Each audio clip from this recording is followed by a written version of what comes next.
Hello and welcome back to the Think Bigger Real Estate Show. I'm your host, Justin Stoddart. Boy, am I excited to have two close friends of mine back on the show talking all about branding. You know, we're living at a time when real estate agents are everywhere and there's just not enough homes to sell. How do you differentiate? How do you stand out? That's today's topic. Before I go there, let me remind you that we go deep in our learning on helping you think bigger inside of the Think Bigger Real Estate group on Facebook. If you're not yet a member there, if you're not yet engaging there, go do it. Again, back to today's guests. They're fabulous people. They're amazing business people. Michael Carr and Tanya Eberhardt, owners of BrandFace. I'm so excited to have you guys back. Thank you for being here today.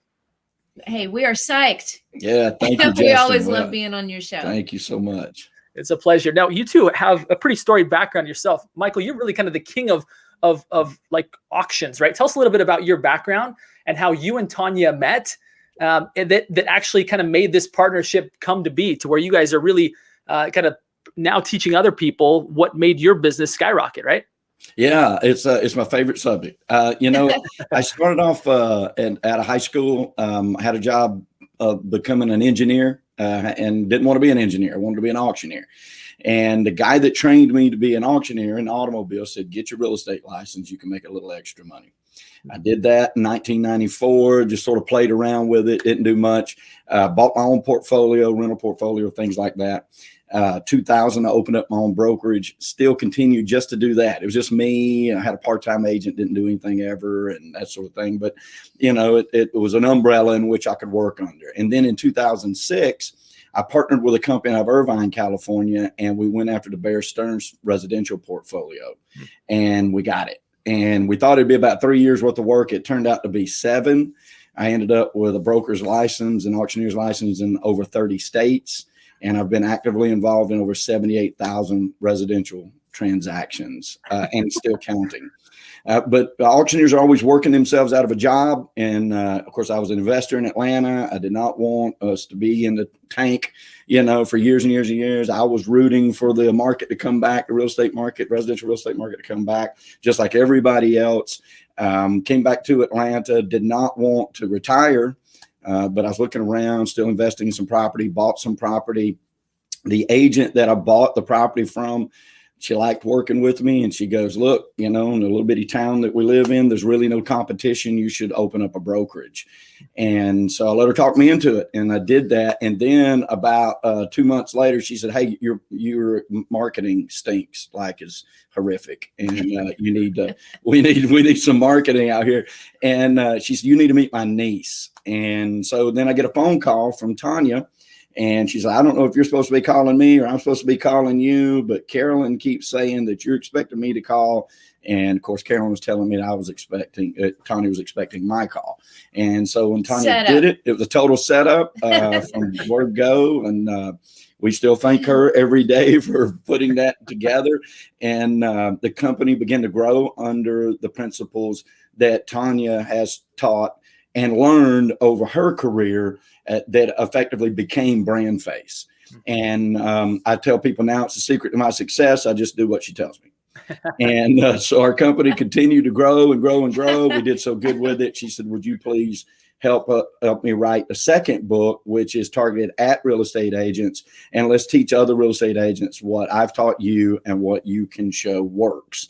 And we still do that today. And now we're in 41 states, 4 other countries, and BrandFace continues to grow and get clients in the real estate industry that are growing businesses every day. So as well as, and I have to brag about this, I have now a second tier of agents under Michael Carr and Associates that are also BrandFace clients. And they are also just crushing it in the process in which we take them through. So a couple things I want to point out that I think are super interesting about your story, Michael, is that you and this isn't meant to be a shameless plug, but I just happen to look for it everywhere. But talk about, to get your hands on 78,000 transactions, you had to go upstream, right? You actually had to way upstream. That's an excellent point. Right. Way upstream. And then at some point, I think at some point in everybody's career, you realize like, okay, what I used to do either doesn't work anymore or I don't want to do that anymore. And I think a lot of residential real estate agents are at that point right now where it's like, boy, I used to just get in appointments and I'd close an appointment, and now I'm going in and I'm competing against 2 or 3 other agents, and I'm not getting it for the first time in my career, right? or I'm missing the opportunities. Like I've got a ton of buyers. I don't have enough listings. And it's almost like where you had to go back and you had to reinvent yourself, right? Where you had to say like, okay, I guess my branding does matter. My marketing does matter. The way that I show up in people's lives, they're making a decision on me oftentimes before they ever meet me, right? For and sure. I think Sharon Servista, who I always mispronounce his name, but like one of the bigger minds, kind of bigger thinkers in real estate, Srivatsa, there we go. He talks about winning before you arrive. And I think that's what, if I could like kind of put in a package what you guys do, you help people win before they arrive. Because you can look at someone's brand and be like, this looks like a mon pa. Like this looks like they just don't have their act together, right? And I think if there's anything that I can say to anybody listening here today, if you're not getting the opportunities that you want to be getting, or you're not closing them, it may be the fact that people have already made up their mind about you before they ever meet you, because your branding is lousy. I don't mean to offend you, but like Miss Carolyn said, I don't have to say a thing. You gentlemen are doing such a great job today. I love what you just said, and I would like your permission to use win before you arrive. And I'll give you credit for it, Justin. Every time. Because I love that. What we've been saying is allow your brand to precede you. You should never, ever walk in a room where someone's not already familiar with you and what you stand for. And that's your brand, because if it precedes you, if it gets in front of you, it tells your story. You do, in essence, win before you even arrive. Boy, that's well said. And oftentimes it's kind of an afterthought, right? That or very much more time, or it's kind of homegrown of like, I'll put some things together. Let's talk about like, what are some of the biggest mistakes when you guys look at a brand? Because I know, in fact, I want to let everybody know here that's watching this. Later in the show, we're going to talk about a way that you can actually go to a website that these two amazing individuals are going to share with you, and they're going to evaluate your brand and give you a brand score. Now, at some point, this is going to be a paid product. It's in beta mode right now, so it's not a paid product. They're offering it for free to this audience. So stay tuned. We're going to tell you exactly how to get there. But let's start, Tanya, if you would start to share, when you look at a brand and you're like, we got some room for improvement here. What do you see? Like what's missing in most people's branding? Point of differentiation. That's an easy one. There's a lot of other little things that can be missing too. We look at 77 different criteria when we help build somebody's personal brand. But point of differentiation, here's the difference. There's basic branding, and then there's personal branding with a point of differentiation. So in a basic brand, yesterday's brand, if you will, people think that, hey, if I've got a logo, I have brand colors, and I have my photo on some things, that's a brand, right? Or my business name is my brand. A lot of times I'll ask people, hey, what is my name? Yeah, exactly. Your name. My name is my brand. Well, no, I mean, your name has a particular brand associated with it, but your name is not your brand. So just having those three things is not enough anymore. Maybe 50 years ago, maybe even 20. But today, especially in the world of real estate, there's so much competition. You have to be different. And if you can't, at the very onset, show something that indicates how you're different, then you do not have a differentiating brand. You just have basic branding. And that won't cut it in today's world. People move too fast. That's really what a lot of it boils down to. And if you don't have something that catches them like that, then you're just the same as everybody else. Right. Think about it this way, Justin. Your brand is just like a book. There's no way you could fit your entire story, what you stand for, everything, all your experience, the reasons people would want to do business with you. You cannot fit all of that on the cover of the book, right? So you've got to have a cover that's super compelling.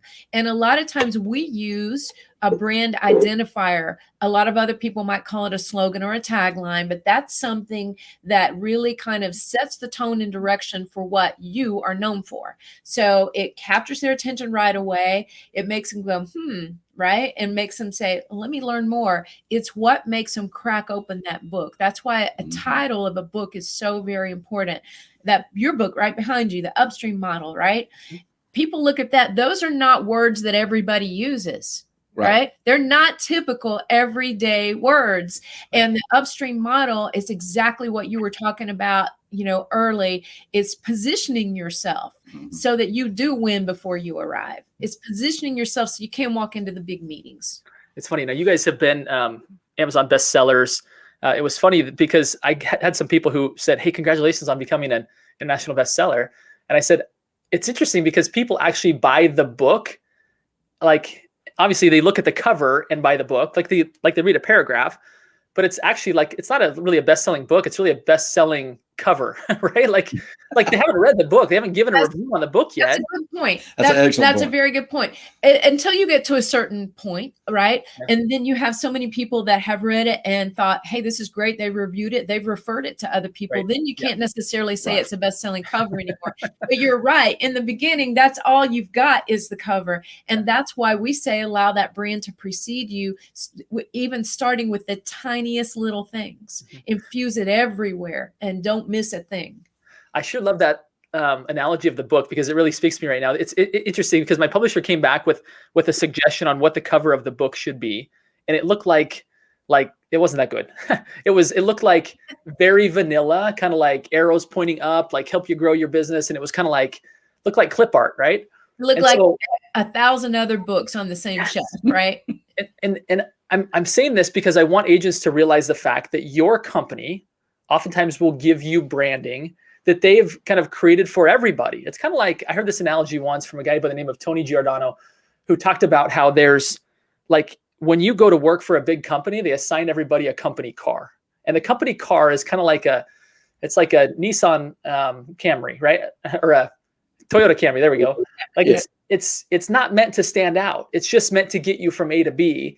And there is no differentiation. And so if you really want your brand to stand out, you can't just say, okay, Keller Williams, okay, Remax, okay, whatever, I'm going to use your branding if you're trying to stand out, right? And I think that's why I had to go back to the publisher to say, like, I'll get back to you. And I went out and found my own graphic designer to say, can you help me like design a cover here? And we went back and forth for quite some time. And I feel like that's what you guys are doing for agents, is that the big companies are handing people this branding kit. And guess what? It looks like the same as the other 300 agents in your office. And it's good, but it's not different. And the reality is we're living in a time where it's super competitive and you want to stand out. And I love what you guys are saying is like, find a point of differentiation and build a brand that really kind of points to that, right? Am I hearing you right? That's exactly right. Mhm. Yeah, because like any business is building a culture, right? That's really what we're doing. And even if you're a one-man shop or you're a 1,000-man shop, you're building a culture. There's a culture inside the business and there's a culture to the outside of the business, right? And branding, personal branding, the way we teach it and the way we put it together infuses both of those things together. Like, sometimes a company is not the same on the one side of the door as they are on the other side of the door. Some people are like that, right? A good brand doesn't allow that though. And you're always dressing for the job you want, not necessarily just the job you have. And I think that that's really important, like talking earlier about preceding you. Tanya taught me early on, she goes like, you don't ever want to walk into a room that somebody hasn't already seen something about you. And that was the goal. And it remains our goal. And once you do that in an area, in a farming area, then you just start adding on other farming areas, and letting that brand get to you first and to the people first before you go. So it's never a cold call. It's a warm call at best.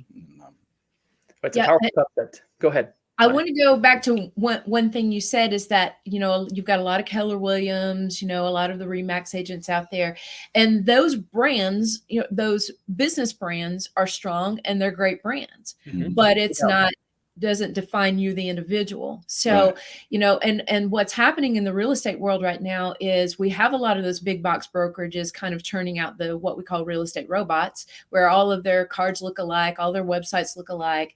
So there's no point of differentiation, from the onset. And then you have the iBuyer movement, you have Zillow issues, you have Redfin. All of those things are trying to either make the real estate agent an order taker or make them obsolete altogether. And so that's why it's so important to rise up and stand out, when it comes to that. I want to invite everybody on February 18th. We'll be on Inman's Connect now, actually talking about this issue. We call it disrupting the death of differentiation. And we want to talk about it and tell people exactly, what do you need to do to disrupt that, which is actually some of the things we're sharing today. I love it. Give us some more tips, guys. If people, and again, I would encourage everybody here that doing homegrown marketing and branding up to this point, just because you go do more homegrown marketing and branding after this doesn't going to necessarily make it all that better. I think you can improve upon it. At some point, you might want to hire a professional, right? At some point, you might want to go to BrandFace and say, look, give me a score and like help me do this, right? And I think sometimes people maybe think this is going to cost them like tens of thousands of dollars, right? And so it's like I don't even want to start the conversation, you know. Right. And I'm sure kind of each branding package is different, but can you give people even just kind of a few more insights as to how they might start to think about branding differently, or things that they can do today to improve their branding? Yeah, absolutely. Yeah. You want to start that, or you want No, me? go ahead. Okay. Yeah. I'm gonna let the expert speak first. I think you just passed the buck. No, it's something we both can talk about in our sleep. Actually, the first thing you need to do, there's two things you need to do in the very beginning. We have the process called define, develop, and display. It's our 3D freedom formula for business stars. So in the define phase, one of the most important things you can do is look at, number one, who are you trying to attract with your brand? Who are your ideal customers? And don't say somebody who finds a mirror, or somebody who's looking to buy or sell a house. Right? Buy or sell a Same home. thing, right? That's it. It's got to go a We little know that. deeper than that, guys. We need more. we need a lot more than that. And I love, like yesterday, I was on a follow-up call. When people go through our program, we do a wrap-up call with them, and they tell us their experience and everything. And you know, this lady was telling us yesterday, what I love so much about BrandFace is that I love going through the procedure. I love going through the program, but I also loved when everything really came together and I knew what I stood for. You know, I knew what made me different. And I loved the process of trying to figure out my ideal customer, because the very first thing, and these are her words, the very first thing I thought of was, oh my gosh, there's no way I can figure out who that is. And she did. She said, and then you took me step by step, but so 4 steps, that's it, into figuring out who that ideal customer is. And we can run through those right now, because I know your audience comes here for good content, not just, you know, fluff. So we have something we call the HEAP criteria, and we'll just trade them off. Okay. I'll do the H. The H is people you can actually help. Somebody who you can truly help, that you're qualified to help, that you enjoy helping, you helped before perhaps, you have things in common with them, and you understand their life phase that they're going through, certain things like that, somebody you can truly help. Yep. And then somebody you enjoy working with. That is important. And so you can take your past clients and just think about this. Like, it's very important that you really boil this down, right? And so the second one is people you enjoy working with in the past, and that, you know, all the demographics that go along with that. So the ideal is that you're funneling this down into a finite thought process. So the second one is enjoy. Yeah. People you enjoy working with. And let's just be real about it. Every real estate agent out there right now is smiling, because they know there are some people that they would never have wanted to do business with, and yet they had to, or felt like Well, they we had can't to. guarantee you're not going to run into those again. You're going to run into an occasion, of course. But there's a lot of people out there who are doing business consistently with people they don't enjoy doing business with, and that's just wrong. That's not a life anybody should have. Right, that's not even a way to live. So Third one is appreciate. And that is people who appreciate what you bring to the table. Somebody that's not going to micromanage you and look over your shoulder every other second and tell you what they found on Google makes more sense than what you just said and your 30 years of experience or whatever that is. You want them to appreciate where you're coming from and what you're doing for them. Yep. And the fourth one is the P, which is profitable. You want to do business with people that don't mind paying your commission, that appreciate what you do and bring to the table and think that you're worth it. And I don't think anybody approaches it this way, right? You need to really sit down and think of all of the transactions you've already done in your past. And if you're just starting today, think about the people you want to do business with like that, because this is the attractor factor. And then you boil that down, and those are the people you market to. And that's where people miss it. They're like, won't I do business with everybody? Well, if they come knocking on your door and you can fit it into your schedule, and let's say that you're really focused on downsizers, right? You want to work on that retirement community where they're selling a bigger home and empty nesters, and they're moving down into something that's a little bit more manageable. And a first-time home buyer comes up to you and says, hey, will you help me find a house? Of course you will. But when you're spending your money, when you're marketing, when you're working that upstream model like your book talks about, you want to think about these HEAP criteria people, and those are the people you want to go after. Those are the people you want to spend time on social media with. Those are the people you want to bond with. Those are the people that your culture, and you want to start knowing your people in that culture, and you will reap huge rewards from it.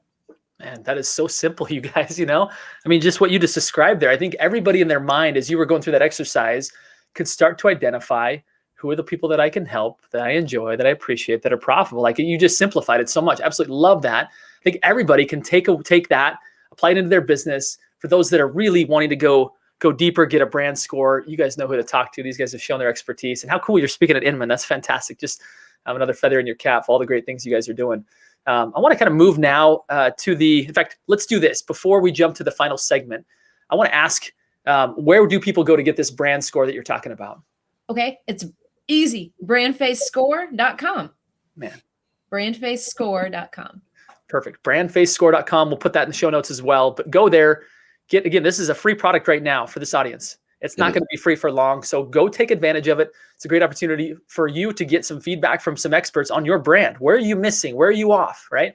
So great stuff, you guys. How generous of you to offer that. Thank you for that. Now, okay, I'm going to jump now to the final segment, which is the one that really helps expand our possibilities. It helps us to grow. The whole purpose of this show is to help people to think bigger, to help them to recognize the potential inside of them, and then to live in pursuit of that so they can live, give, and serve abundantly. I want to ask you guys, what do you do to continue to expand your possibilities, to continue to grow and to think bigger? You want to answer that first? I'll go first. Okay, go ahead. Well, I think that the first thing that you should approach is seeking what it is that you don't know, especially about, like, for instance, in a real life example would be, you hear these rumors of, okay, we're going to have astronomical foreclosures, right, because of COVID and the damage that has done, and people that have what's the word I'm looking for? Pushed off their forbearance. Thank you. Sorry, I couldn't think. But, so the people that applied to forbearance and now they can't pay it back and all this, and you hear all these rumors about this kind of thing. You should be trying now to attract bankers and those lending institutions. Now, I'm not one that necessarily believes we're going to be overrun by that. My experience level tells me it's something totally different. We don't have time for that to discuss it, but that is an example of where you would start to think bigger, right? Because like your upstream model, you want to go to the mouth of the stream. You want to go as far as possible. So right now, a way to think bigger would definitely be to be investigating how many of those bankers do you know, and your mortgage brokers that you're using. What are you seeing? What are you seeing as far as credit goes? What are you seeing as far as money that's being lent, and that credit worthiness? And that's another way that you can try to climb to the next mezzanine. Boy, bigger in your real estate business. It's almost, to think bigger is to think earlier, right? Earlier than the crowds are going to go to get to chase an opportunity. Start thinking now, like, what's around the corner, and how do I position myself, build the relationships now to where when that opportunity comes, I'm already the person that they've, exactly. trust. That's brilliant, Mike. Absolutely brilliant. I love that. Tanya, anything else that you would add? You're also a big thinker, building this amazing branding company. How do you continue to grow? What does that look like for you? What expands your possibilities? Where Michael is the visionary of the company. He's fantastic at that. And so he kind of sees things before they happen. I look at things a lot and think, okay, what's next, right? What's next in terms of when people, and I just kind of drill it down into, and to compartmentalize. That's how my brain works. So I drill it down and I say, okay, what is it that our people that are brand face people, what do they need next? They've made the decision. They've said, I'm not going to be like everybody else. I'm going to be open, and I'm going to show those things that are different about me in hopes that connecting with the right kind of people. What's next? Well, they have this beautiful brand. Now what? So we're always thinking, okay, how can you utilize that? How can you think bigger, if you will, about how to use that brand, how to infuse it into things tiny and things huge, like, cause marketing events, or down to what we were talking with our agents, one of our agents with about yesterday, is down to just little envelope seals with her logo on them on the back of her envelopes, just those tiny little things. So we do a lot of coaching in the background just for the people in our program, teaching them how to put their new brand to work in terms of marketing it. Because there's a big difference between branding and marketing. Marketing is getting your message out to your customers via various different platforms. So it could be print, it could be digital, it could be radio, television, podcast, whatever. And your brand is the message and image that you put out there. So you've got a lot of people that are putting the cart before the horse, and they're going out there to market where they really don't have that point of differentiation that stands out from everybody else to market it.